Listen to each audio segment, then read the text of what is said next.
Bonjour à tous, j'espère que vous allez bien. Alors oui, aujourd'hui je me suis bouclé les cheveux pour la première fois depuis que ma couleur a changé et vous savez quoi ? J'adore. Je crois même que je préfère aux cheveux lisses. J'ai eu une longue période cheveux lisses là ces dernières semaines et là j'ai eu envie de les boucler pour voir un peu ce que ça allait donner et j'adore. Je suis trop fan, même au niveau de la frange et tout, là je trouve ça trop sympa, ça donne un peu de mouvement. Il y a un petit côté chevelure hollywoodienne donc je me suis dit que j'allais en profiter pour me poser et vous filmer une vidéo que vous attendez je pense avec beaucoup d'impatience. Chaque année j'adore vous les filmer et en même temps je dois vous avouer que je redoute toujours un petit peu de les filmer parce que j'ai toujours peur d'avoir oublié un ou deux produits hyper importants et je me dis toujours oh là là qu'est-ce qui se passe si jamais vous me laissez un commentaire en me disant mais Laura t'as oublié tel ou tel truc.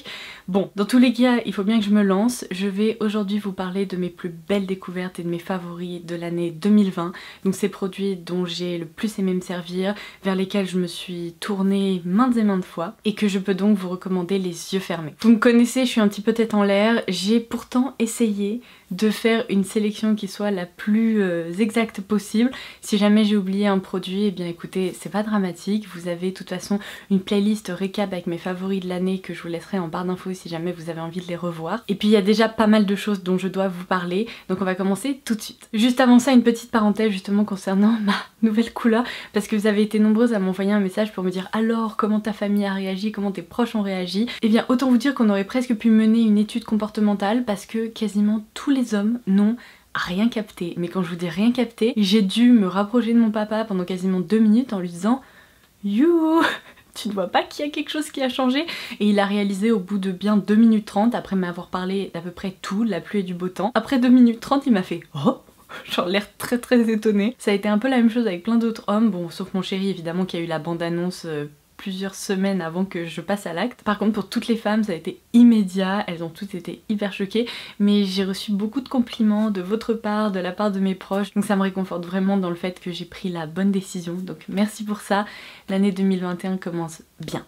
Alors justement, qu'est-ce que 2020 nous a apporté de bien ? C'est la grande question. Quels sont ces produits qui m'ont beaucoup plu? Je n'ai pas uniquement sélectionné des produits qui sont sortis en 2020, j'ai aussi voulu vous parler de produits que j'ai adoré utiliser tout simplement tout au long de l'année. Donc on commence par ces 3 petits piliers dans ma trousse de maquillage. Je vais passer très rapidement sur leur cas tout simplement parce qu'en fait ils figuraient dans mes favoris de l'année 2019. Quand j'ai fait mon petit récap pour cette vidéo, j'ai réalisé qu'ils étaient déjà dans mes favoris l'année dernière et qu'en fait tout au long de l'année je n'ai pas arrêté de m'en servir. Ce sont pour ces deux-là des produits que je rachète tout le temps, dont je ne peux pas me passer, et pour celui-ci eh bien c'est tout simplement mon pinceau patte de chien dont je vous parle très régulièrement, donc je me sers pour appliquer mes blushs.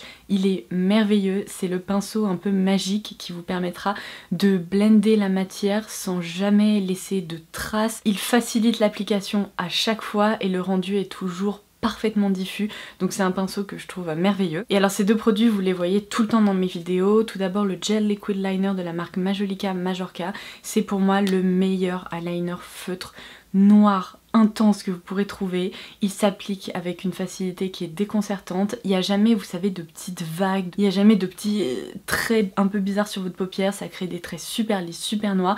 C'est le liner que je porte tous les jours et définitivement c'est mon préféré, je l'aime d'amour. Et enfin le fond de teint vers lequel je retourne à chaque fois, celui-ci je crois que c'est mon fond de teint préféré de tous les temps, c'est le Ink Lasting Cover de la marque Peripera.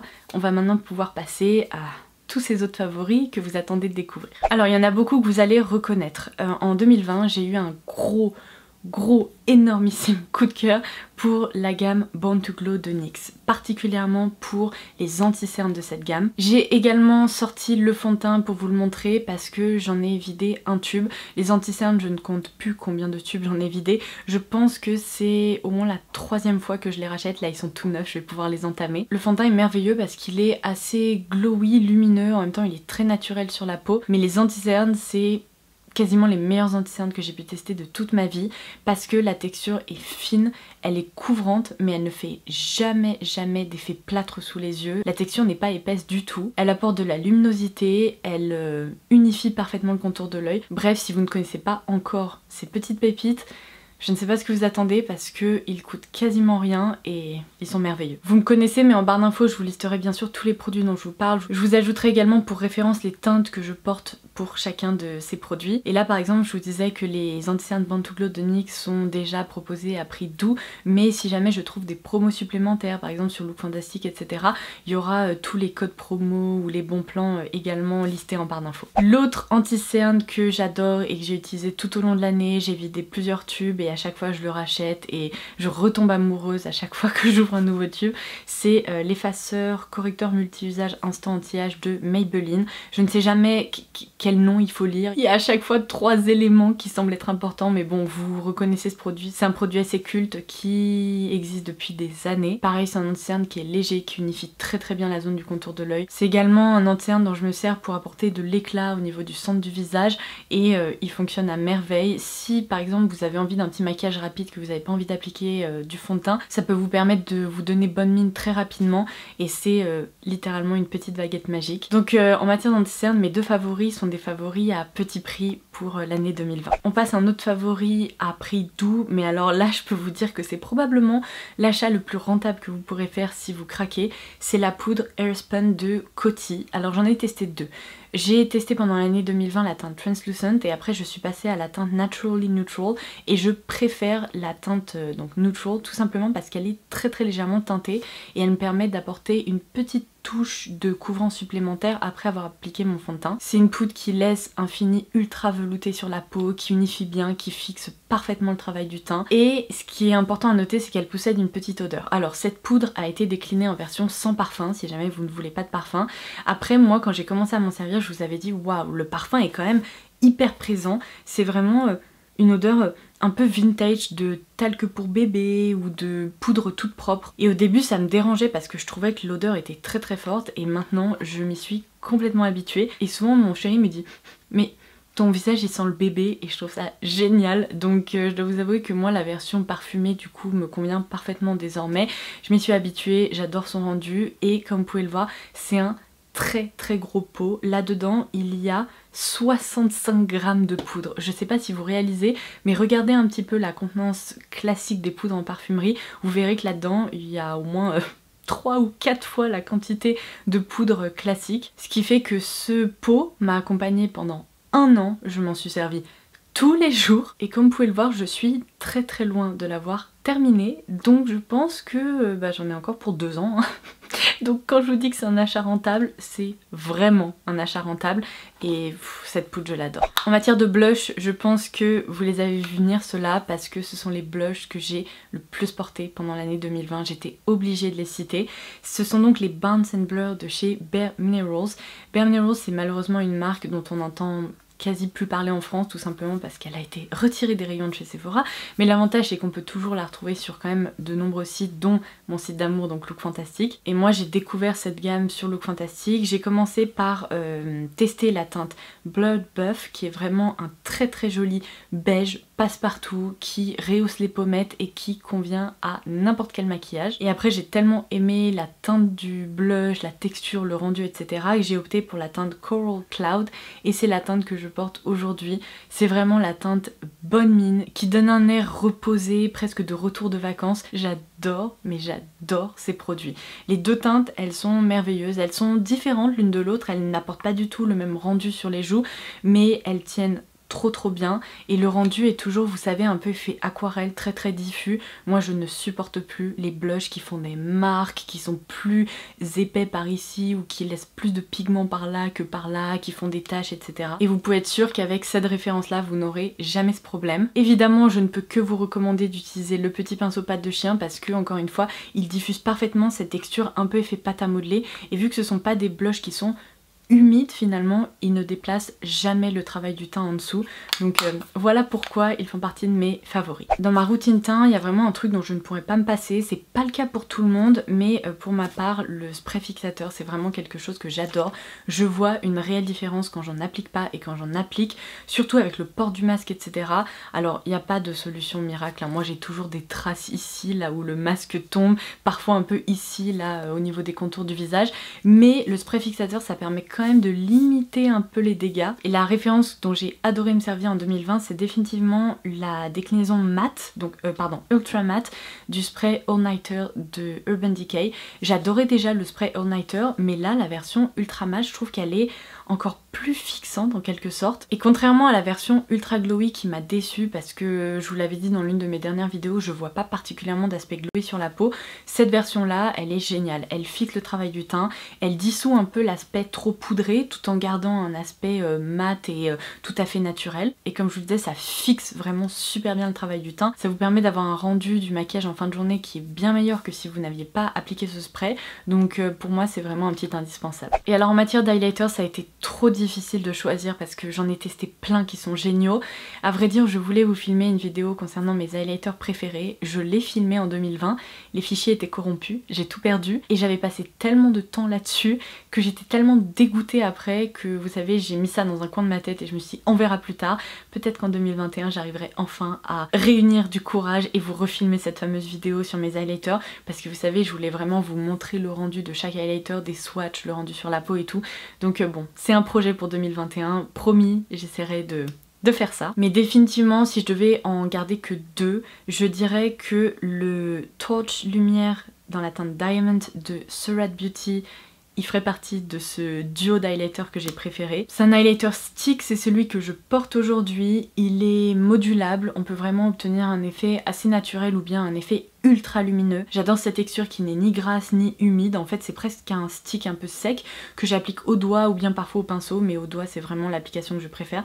Je vais vous montrer un peu son rendu, mais il est lumineux, naturel et en même temps à l'intérieur il y a plein de micro-nacre, presque un tout petit peu pailleté, mais ce sont pas des vraies paillettes et du coup ça réfléchit super bien la lumière, ça se fond super bien au fond de teint, ça ne déplace pas la matière, donc voilà pourquoi j'adore ce stick. Et l'autre highlighter que j'ai adoré, c'est une découverte plus récente, c'est l'highlighter Doll Beauty dont je vous ai parlé dans l'une de mes précédentes vidéos favoris je crois. Je ne sais pas où je l'ai mis, j'ai rangé juste avant de partir dans le sud chez mes beaux-parents pour les fêtes de fin d'année et je ne sais pas où je l'ai mis. J'ai cherché dans mes tiroirs d'highlighter, il n'est pas dedans, donc j'ai dû le poser quelque part mais je me souviens plus où, donc c'est pas grave, je vous insérerai des séquences de mes précédentes vidéos et espérons que je le retrouve d'ici peu de temps parce que sinon il va me manquer. Allez, on passe aux yeux, je vais définitivement vous parler de mes deux mascaras préférés de l'année 2020. Sans surprise, je vais passer assez rapidement parce que vous les avez vus maintes et maintes fois. Tout d'abord le Size Up de Sephora dans la version waterproof. C'est bien la première fois que j'apprécie un mascara waterproof parce qu'à chaque fois je trouve qu'ils sont très difficiles à démaquiller, ils sont souvent assez inconfortables, ils alourdissent les cils. Moi qui suis porteuse de lentilles, j'ai l'impression que ça m'assèche les yeux plus qu'autre chose, tandis que celui-ci ne fait pas du tout ça. Il donne un aspect hyper brossé et coiffé aux cils, un effet hyper fluffy et c'est pour ça que je l'adore, en plus il apporte beaucoup de longueur. Et l'autre mascara c'est définitivement la nouvelle version, vous savez, du Paradise Extatic de L'Oréal qui s'appelle désormais le Lash Paradise. Ce mascara est merveilleux, c'est celui que je porte aujourd'hui, j'ai l'impression qu'il apporte tout ce que je demande à un mascara, longueur, volume, effet très noir, effet regard très réveillé, donc voilà pourquoi je l'adore. Je dirais qu'il est presque encore plus intense que le Size Up parce qu'il apporte un tout petit peu plus de matière au niveau de la racine des cils. Mais franchement, en prenant le temps de le travailler, on peut tout à fait obtenir un effet de cils bien brossé, bien séparé, etc. Et si vous voulez un petit peu d'aide, vous pouvez aussi vous servir d'un petit outil comme celui-ci. Je vous l'ai dit, ça c'est un petit pinceau, enfin séparateur de cils de la marque Real Techniques et il est de retour dans un coffret que je vous laisserai en barre d'infos. J'ai trouvé encore mieux que le coffret que je vous avais cité la dernière fois parce que dans le coffret là que j'ai trouvé, il y a 8 pinceaux de chez Real Techniques pour seulement une vingtaine d'euros et à l'intérieur il y a ce petit outil qui est génial, je m'en suis servi quasi tous les jours en 2020, donc voilà pourquoi je voulais également le citer dans cette vidéo. Bon, comme ces dernières années, l'année 2020 a aussi été pour moi l'année du fard lumineux. C'est probablement ce que je préfère en maquillage, donc évidemment je vous parle toujours de mes découvertes en matière de fard lumineux et il y en a eu quand même pas mal. Donc tout d'abord les Iconic Chromes de chez Illamasqua, des produits peut-être dont vous n'avez jamais entendu parler si vous ne suivez pas encore ma chaîne, mais ce sont des merveille. Ce sont, vous savez, comme des pigments pressés dans un petit pot en verre comme ça. Là j'ai par exemple la teinte Alluring que j'adore, qui est une sorte de rose gold comme ça, et je le porte en fait en coin externe de mon maquillage aujourd'hui. Je vous ai très récemment cité la teinte Dainty qui est incroyable et qui propose des reflets un petit peu vert anis, rose, argenté, enfin c'est vraiment un fard lumineux comme on les aime avec plein de reflets. Les autres fards dont j'ai pas arrêté de me servir, ce sont définitivement les Marble Metal de chez Ciaté. Oh, je les aime tellement, mais tellement. Donc j'ai ici la teinte Entwine qui est sublime, mais sur les paupières aujourd'hui, donc avec le fard Illamasqua que j'ai plutôt appliqué en coin externe, j'ai également appliqué un fard Ciaté plutôt du coup sur la paupière mobile et j'ai opté pour la teinte Serendipity et je vous montre à quoi ça ressemble. Oh, c'est sublime, c'est sublime. Vous verrez évidemment des swatchs à l'écran, mais c'est lumineux, ça ouvre le regard, ça apporte, je sais pas, un effet princesse et je m'en lasserai jamais. Même s'ils sont un petit peu moins faciles d'utilisation parce que ce sont des pigments libres cette fois-ci, je me devais de vous citer les pigments de la marque Simple Beauty parce que je vous en ai parlé beaucoup je crois au début de l'année 2020. Je les ai crash testés dans une vidéo et ces petits pigments sont très beaux. Il y a des teintes qui sont incroyables. Je vous conseille d'humidifier votre pinceau pour faciliter l'application. Vous pouvez également humidifier votre doigt et ensuite les tapoter comme ça. Et le rendu est incroyable. Pareil, ce sont des produits à petit prix qui donnent un côté mais hypnotisant au maquillage. Et alors dernière mention d'honneur que j'ai découvert vraiment vers la fin de l'année 2020 mais je me devais de les citer, les fards Air Mousse de chez Etude House. Oui c'est ça. Alors j'aime tellement cette teinte que j'ai pas arrêté de porter en novembre-décembre. Mais regardez-moi ça, mais quel fard fait ça, franchement c'est incroyable. Donc j'ai tellement porté cette teinte qui est la Dazzling Beige qu'en fait j'ai commandé je crois quasiment toutes les teintes qui sont proposées dans cette gamme et là début d'année 2021, dès que je les aurai reçus, je vous filmerai une vidéo swatch récap, une sorte de petit guide, parce que je suis sûre que toutes les autres teintes vont être aussi merveilleuses que celle-ci. Donc voilà, avant qu'ils ne soient discontinués, parce que vous connaissez ma malédiction avec les produits de la K-Beauty que j'adore, foncez, parce que le jour où il disparaîtra, il faudra pas pleurer. Alors, on passe aux palettes. Sans aucune surprise, je pense, je vais vous dire que les palettes que j'ai préféré utiliser en 2020, ce sont toutes les palettes Natasha Denona. Enfin, toutes. Pas toutes, mais celles que je vais vous citer. Donc déjà, les mini de chez Natasha Denona sont incroyables pour vous permettre d'avoir des harmonies pour réaliser de super maquillages tout en profitant de la texture des fards Natasha Denona qui est assez merveilleuse. Et bien, les mini, c'est vraiment la solution idéale à prix plus doux. Donc moi, j'ai adoré la mini rétro et j'ai également adoré la mini glam palette. J'aime tellement ces petites palettes que j'ai prévu au mois de janvier de vous filmer une vidéo guide de toutes ces petites palettes Natasha Denona. Je vais toutes vous les swatcher et je vais également les classer de ma préférée à celle que j'aime le moins. Ça vous permettra d'avoir vraiment une vidéo guide si jamais vous avez envie de vous tourner vers une petite palette comme ça Natasha Denona. Donc restez connectés pour ça. J'ai adoré ces sorties dans un format intermédiaire si je puis dire. Donc j'ai ici la Bronze Palette, mon dieu il y a tellement de traces de doigts et de réflexions. Et la Glam Palette. La Bronze Palette, comme son nom l'indique, contient une harmonie beaucoup plus bronze avec des sous-tons beaucoup plus chauds, orangés, etc. Tandis que, vous voyez là je suis en train d'essayer d'ouvrir la palette à une main, c'est pas évident. Tandis que la Glam Palette, comme vous pouvez le voir, possède des sous-tons beaucoup plus froids. Et ça, disons que j'ai beaucoup aimé m'en servir plutôt en automne-hiver. Tandis que ça, pour l'été typiquement ça peut être assez cool et en automne ça fonctionne aussi très bien. Ce qui est génial si vous optez pour ces deux palettes, c'est que si par exemple vous partez en vacances ou quoi et que vous avez envie de réarranger vos palettes, vous pouvez tout à fait le faire. Vous pouvez faire un mélange d'harmonie plutôt chaude et froide tout simplement parce que derrière vous voyez il y a des petits trous et donc vous pouvez utiliser une aiguille et bouger les fards à votre convenance. Donc ce format je le trouve génial, hyper pratique et les fards m'ont vraiment convaincue. Et la dernière palette Natasha Denona dont je me suis le plus servie c'est celle-ci, c'est la Green Palette si je me trompe pas. Ça fait partie de ses plus grandes palettes donc c'est aussi une des plus chères. Je regrette pas franchement d'avoir craqué parce que je me tourne régulièrement vers elle. C'est une palette beaucoup plus colorée mais en même temps il y a beaucoup de vert à l'intérieur comme son nom l'indique et le vert c'est probablement la couleur que je préfère porter lorsque j'opte pour de la couleur sur les yeux. Donc il y a vraiment pas mal de choix là-dedans. Ce qui est génial c'est que si vous retirez un petit peu ces teintes vertes, bah finalement vous avez quand même une palette de neutres tout à fait facile à porter au quotidien. Il y a également des fards à l'intérieur qui sont extrêmement lumineux. Je me tourne beaucoup là vers ces teintes très métalliques et elle est toujours dans le tiroir de ma salle de bain et je la sors quand même assez régulièrement, soit pour réaliser un maquillage complet gonfler avec, soit au contraire pour aller piocher un fard par-ci par-là, donc je me devais de la citer. Mention d'honneur pour la Venus Immortalis de Lancrime. C'est définitivement une petite palette qui en a dans le ventre et qui m'a beaucoup plu. C'est une petite palette comme on en voit rarement. Vous voyez, ce sont des tons très froids qui mis sur du gris, du taupe, du noir, et pour réaliser soit des maquillages lumineux qui tournent autour du gris ou du taupe, donc encore une fois avec des sous-tons très froids, ça fonctionne hyper bien, et au contraire pour réaliser des smoky, des maquillages beaucoup plus intenses, et bien c'est possible aussi. Lorsque je l'avais crash testé, vous aviez adoré le maquillage que j'avais réalisé avec, et je dois dire que je prends beaucoup de plaisir à me tourner vers cette palette. En plus, bon évidemment avec la statue de Vénus ici, ils ont opté pour un effet texturisé ici au niveau de la palette pour rappeler la texture du marbre en fait. Et vous avez été nombreuses à me dire que apparemment ça brille dans le noir. Bon, je me maquille rarement dans le noir donc je ne sais pas, j'ai pas vérifié. Mais non seulement l'objet est superbe et en plus les fards à l'intérieur sont trop sympas, trop réussis. Donc ça vraiment je l'ai adoré. Et alors mon dernier favori palette de 2020, ce sont définitivement les palettes de chez Pat McGrath, tout simplement parce que c'est vraiment en 2020 que je m'en suis beaucoup servi, que j'ai appris à découvrir les fards, que j'ai appris à m'amuser avec. Et c'est vrai que bon, ces palettes coûtent un bras, un rein, une jambe. Tous ces trois membres réunis, on est complètement d'accord.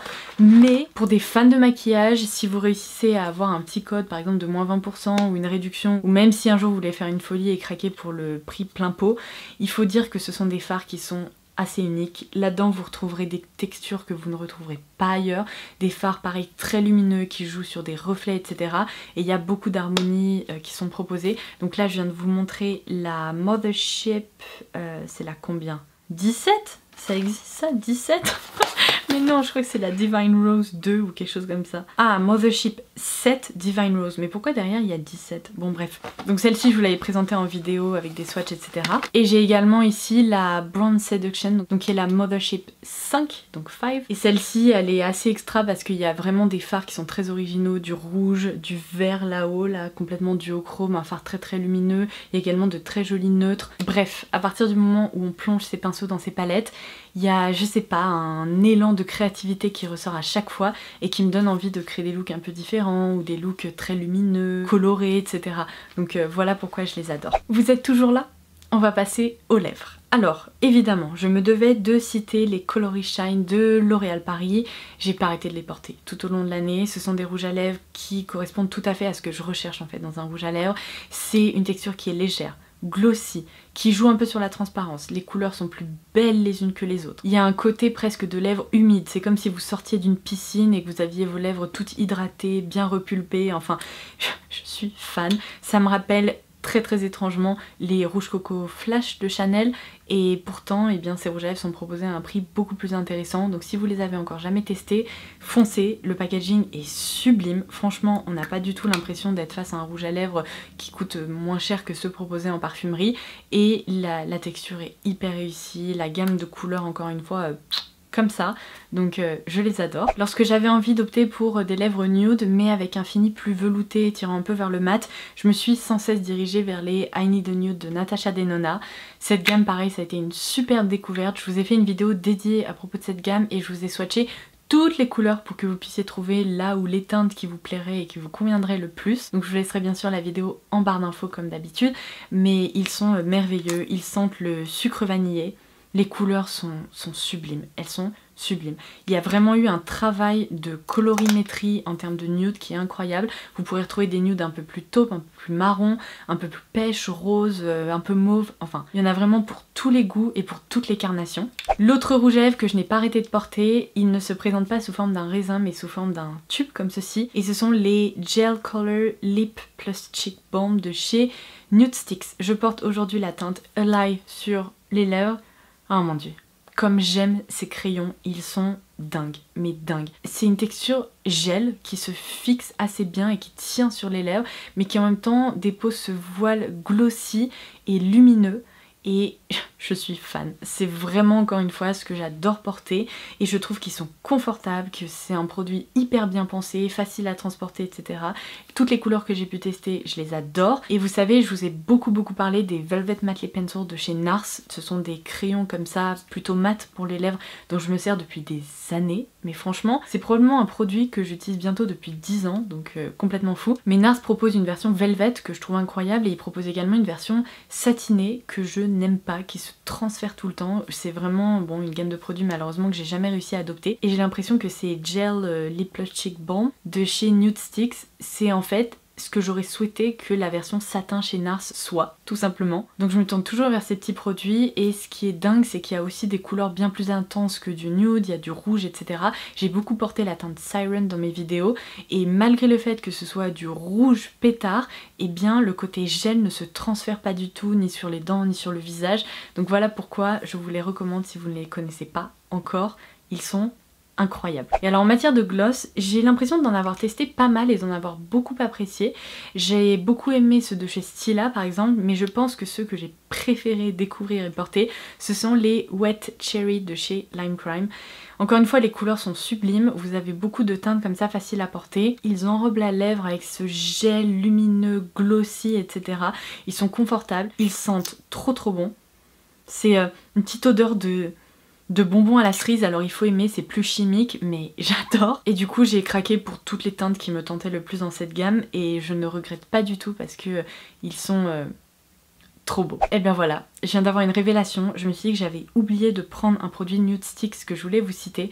C'est pas grave, je vais vous insérer un visuel à l'écran.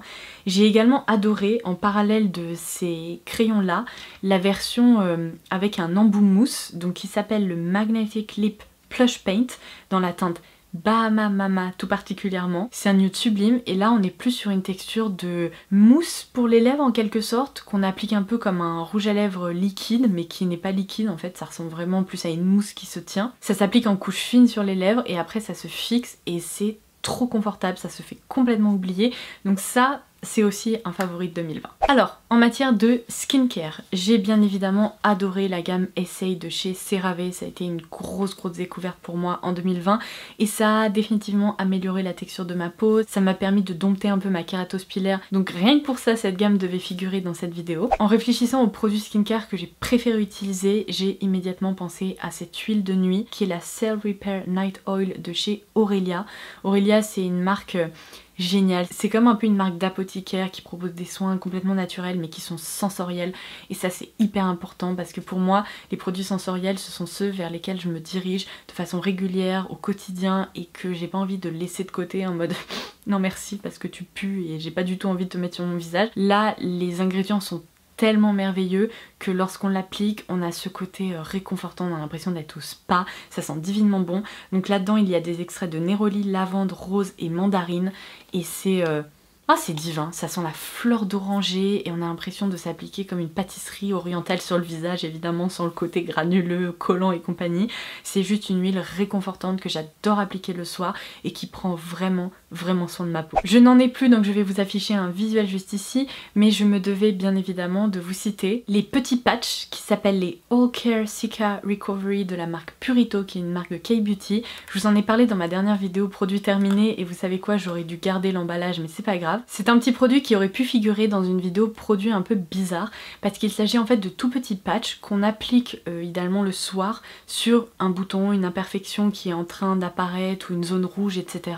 Et ça permet de diminuer l'inflammation, de réduire l'apparence du bouton et sur moi ça fonctionne trop bien. Quand j'ai un petit bouton, vous savez, un peu douloureux sous la peau, j'applique ça, en 2 jours, il n'y a plus rien. Quand j'ai un bouton apparent que je veux faire disparaître rapidement, pareil, j'applique des patchs 2 soirs de suite, après il n'y a plus rien. Si vous avez une trace laissée justement par une imperfection, un bouton ou quoi, vous appliquez ça, ça diminue vraiment la cicatrice en fait et le côté rouge inflammé. Bref, je m'en sers tout le temps quand j'ai un petit truc à corriger sur mon visage et ça a été une découverte que je trouve géniale. C'est beaucoup moins déshydratant que la plupart, vous savez, des pâtes ou des, je sais pas, des gels et compagnie qu'on peut appliquer directement à même le bouton. Ça ne bouge pas pendant toute la nuit et le matin il vous suffit de retirer ça et magie, donc ça vraiment je ne pourrais plus m'en passer. Et enfin évidemment mention d'honneur pour les larmes de phénix de Garantia.